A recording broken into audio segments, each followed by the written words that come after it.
So the European Union elections had some really fascinating outcomes that I think tell a lot to us, give us some interesting lessons for America. Check it out, ding the bell, leave your comments, share our message, and subscribe to our channel. On the line with us is Cole Stangler, our old buddy in Paris, Paris-based journalist and contributor to The Nation, Jacobin. Louise and I saw him over the weekend on France 24, a whole bunch. Of course, he's living in Paris now.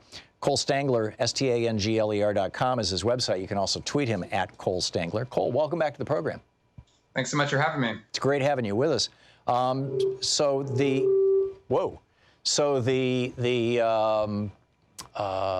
European elections. First of all, you want to give us a quick summary of what happened? Right. So this Sunday was the European elections for European Parliament, and this is the Parliament that sits in Brussels and Strasbourg that is officially part of the legislative branch of the European Union. And elections took place across the member states and actually including the United Kingdom, despite the fact that they will apparently be leaving the European Union in October, presumably at the latest. So we'll see about that.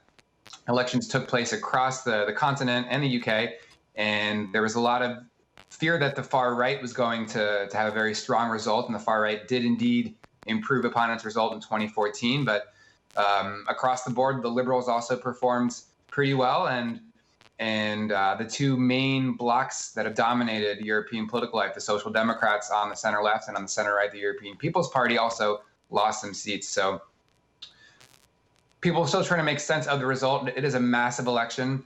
I think if you take the entirety of the European Union, it comes out to the second largest democratic election after India. So a really massive election, and participation was also up from the previous year, from 2014. So just over half of right. eligible voters participated. So let me share my take on this with you, Cole, and have you reality test this, okay?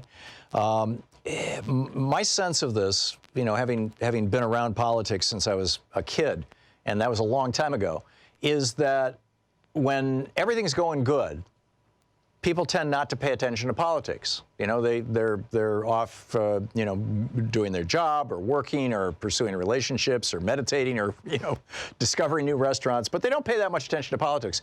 But when things go to hell, people suddenly start paying a lot of attention to politics. And we have seen now in the United States, almost 40 years of Reaganism. In the UK, it's been 41 years of Thatcherism.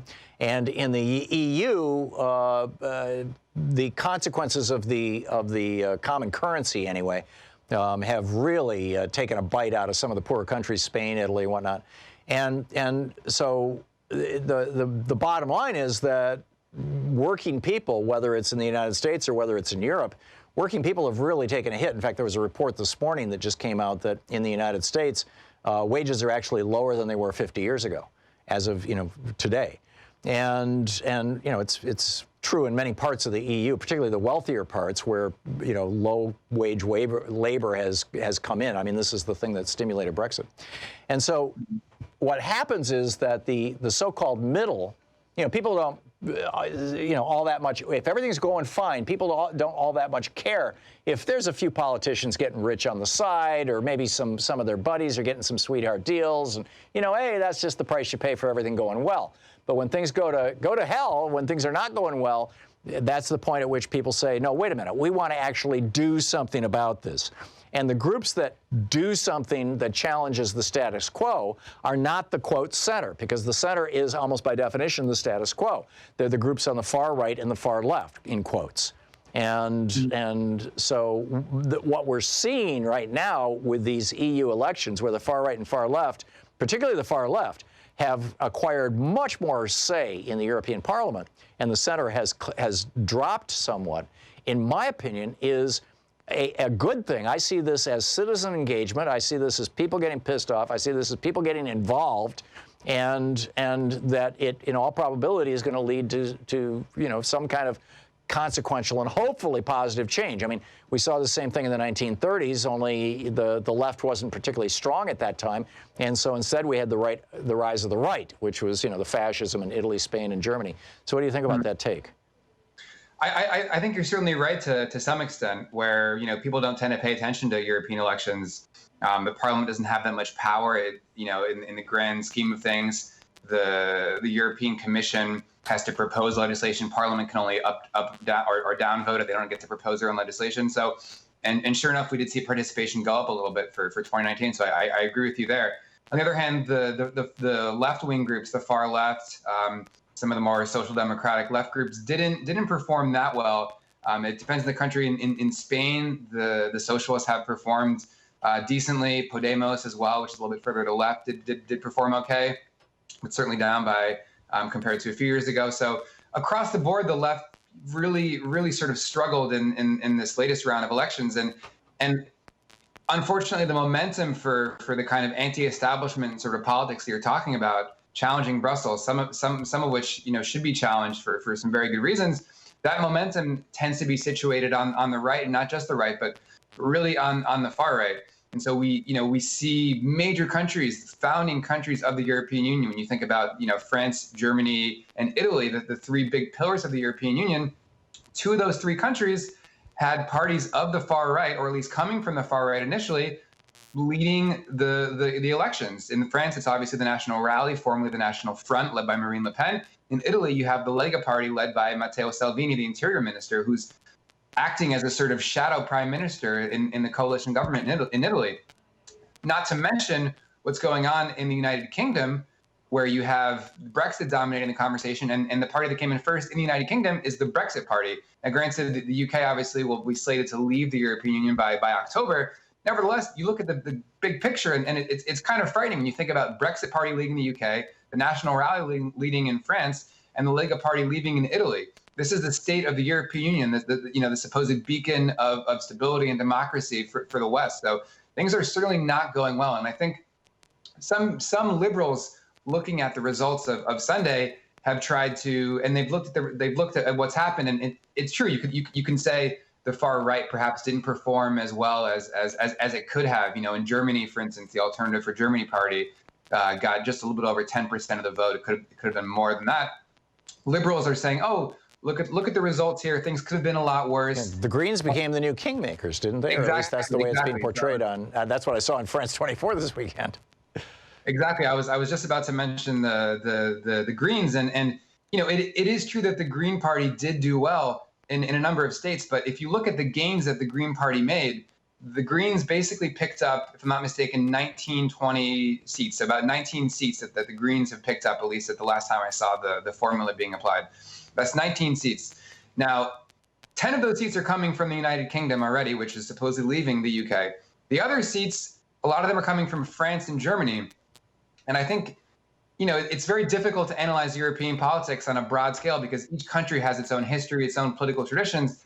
And I think the Greens succeeded in France and Germany for maybe similar reasons, but I think those remain pretty linked to the country's individual political situations. Well, yeah, and the Green Party was started by Patrick Kelly back in the 60s in Germany, was it not? Right, and the Greens have historically performed very, very well in Germany. And now in France, what happened with the Greens is people are voting for the Greens because they're basically, from what I can make of it, from reading the polls and from talking to people as well, the Greens got a lot of support from disillusioned left-wing voters and also from some disillusioned Macron supporters. If you look at polls, in 2017 in the French presidential elections, the big player on the French left was Jean-Luc Mélenchon of La France Insoumise. So rebellious France is the way that I translate that in any case. Mélenchon was the big kingmaker on the French left. In 2019, so on Sunday for this European vote, only about a third of his supporters, according to Election Day studies, only about a third of Mélenchon voters from 2017 actually stuck with the France Insoumise. Others voted for the Green Party. So you have disillusionment on the left. So are you suggesting that the rise of the far right is more consequential than the rise of the far left? Or, I mean, in your mind, what is the significance of the center collapsing, as it were? Or do you think that whole narrative is overblown?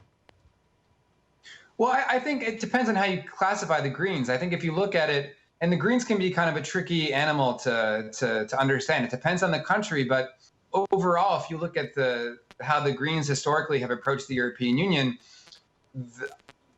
I'm not attempting to criticize the Greens. I think you just need to look at what they stand for and analyze them from that position. But the Greens are not really a radical party. I wouldn't really call them a far left party. I would call them more of a left, kind of center left party. And the main one of the main criteria by which you can judge that is their approach to the European Union regulations and directives and the rules concerning the fiscal discipline that's applied to the country. So this part of European law, countries cannot run budget deficits that extend beyond 3% of GDP. And this is seen by many critics on the left, and not only on the left for that matter, but many critics as a way of hampering public investment. Right. If a government proposes, for instance, a massive spending plan to update infrastructure in the country, or improving public transit, for improving a train system, pretty quickly or almost certainly, those proposals are going to run up against European regulations that prevent states from running budget deficits beyond a certain amount. And the Greens haven't really challenged that rule in the European Union. By the same token, they haven't challenged a lot of these directives concerning and regulations concerning privatization. The European Union has required states to privatize their rail systems, to privatize their energy systems, to privatize, in some cases, the postal systems. And the Greens haven't really shown a lot of opposition to that program. Now, I think obviously the Greens are preferable to people like Marine Le Pen and Viktor Orban. Do you think that's because they're just focused on the environment rather than the general political environment, as it were? I think I think that could be part of it. I think it'd be interesting to ask the Greens what their current position is now going to be in this kind of new. Well, it's going to vary from country to country, isn't it? Sure, it does. In France, one of the criticism of the Greens is that people will say, how can you attempt to implement this ambitious ecological agenda, environmental agenda, without actually taking on these rules that hamper public investment? How can you talk about having the transition away from fossil fuels when you're handcuffed by rules that limit public investment? That's been one of the main criticisms. That's a huge one. It'll be interesting, though, to see what happens with these Greens now in Parliament, to see how they position themselves vis-a-vis the right, vis-a-vis the old school left, the Social Democrats, and even the far left, which still has some sway, though not too much in Parliament. What is the far left? What party, if not the Greens, what party would you identify as the far left? In terms of the it's I'm not the one to come up with this, but it's in terms of the blocks. The Greens have their own block, and there is a block of united left parties that includes the Left Party in Germany, that includes the French Communist Party, that includes. Right. Cole, and Cole, we've got about 2.5 minutes here.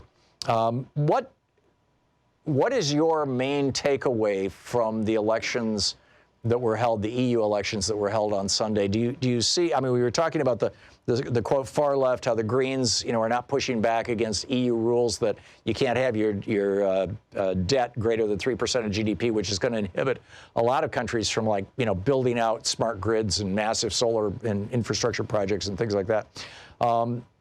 Where is this all going? I mean, it's starting to look to a lot of observers like the EU is on the verge of or has begun a process that over a period of time, whether it's years or decades, is going to lead to the disintegration of the EU. What think you? So disintegration might be a little too quick to jump to that immediately, but I certainly am not convinced of this narrative that quote unquote the center is holding, as some liberals have suggested since Sunday on the elections. I think and I think that the trend I'm going to elaborate on, I think it's more pronounced in certain countries than others. But if you look at a country like France, which is one of the major countries of the EU, really, with Germany, if you look at the situation in France, there's a very bleak new political divide that's taking shape. And I try to write about this in my piece for The Nation that should be coming out soon. There's a divide in French politics between Macron and Le Pen. So on Macron, representing the kind of pro-European Union, pro-business social liberalism. On the other hand, Marine Le Pen of the far right and the National Rally, representing this kind of anti-European support for the nation state and ostensibly protecting workers. And Macron speaks about a divide of progressives versus nationalists, Le Pen speaks about a divide between patriots and globalists. But at the end of the day, these are basically compatible visions. This is the clash that both of them want, that these two camps want. And the really frightening thing, I think, for those of us in France and for that matter across the European Union who believe in an alternative, we're feeling a little squeezed out of the conversation, of the debate. If you're someone on the left who thinks that it should be acceptable to both support French workers whose families have spent generations in the country and live in rural areas, and also think it's okay to be supporting immigrants and want to be taxing the rich, you don't have a platform that's standing up for those kinds of views. And